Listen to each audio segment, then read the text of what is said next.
चले जाएंगे एक दिन तुझे तेरी हाल पर छोड़कर, कदर क्या होती है ये तुझे वक्त ही बताएगा। वह दौर था वर्ष 1985 का, जब विकास दुबे उर्फ पंडित जी 17 साल की उम्र का रहा होगा।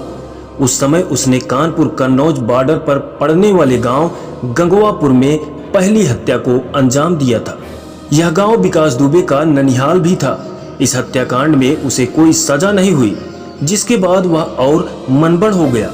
उसके बाद वह छोटी मोटी चोरियों को अंजाम देता रहा, लूटपाट करता रहा। फिर वर्ष 1991 में उसने अपने ही गांव के झुन्ना बाबा की हत्या कर दी। इस हत्या का मकसद था बाबा की जमीन पर कब्जा करना, क्योंकि पुराने समय के लोग जमीन में ही जेवर वगैरह गाड़ कर रखते थे। यह बात विकास को अच्छी तरह पता थी, जिसके चलते उनकी हत्या कर उनकी जमीन पर कब्जा कर लिया। यहाँ से विकास का मन और बढ़ गया और फिर उसने कॉन्ट्रैक्ट किलिंग शुरू कर दी। उसने फिर 1993 में राम बाबू हत्याकांड को अंजाम दिया। फिर वर्ष 2000 में सिद्धेश्वर पांडे हत्याकांड को अंजाम दिया। 2001 में राज्य मंत्री संतोष शुक्ला की थाने में गोली मारकर हत्या कर दी। अब लगातार हत्याएं, लूट डकैती करने के बाद से उसका इलाके में अच्छा खासा दबदबा बन गया था। इसी के दम पर वह विवादित जमीनों की दलाली करने लगा। साथ ही साथ आसपास की फैक्ट्रियों से पैसे वसूलने लगा।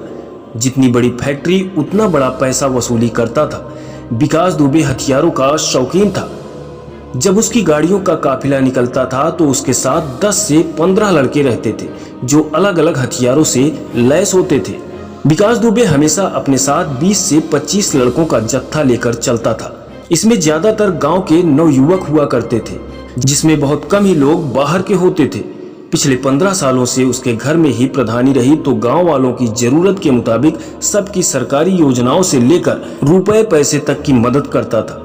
गांव में उसकी किसी से भी दुश्मनी नहीं थी और न ही किसी को वह परेशान करता था। इसीलिए गांव वाले हमेशा उसके सपोर्ट में रहते थे। कुछ पत्रकारों की टीम विकास दुबे के गांव पहुंची, जहां गांव में ही विकास के घर से 100 मीटर दूर कुछ महिलाएं आपस में बात कर रही थी।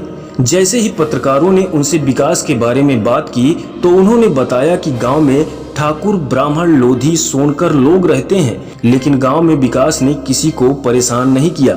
बिकरू गांव की महिलाओं के लिए विकास दुबे किसी मसीहा से कम नहीं था। एक बुजुर्ग महिला बताती हैं कि उसने ही मेरी वृद्धा पेंशन लगवाई, घर में शौचालय भी बनवाया।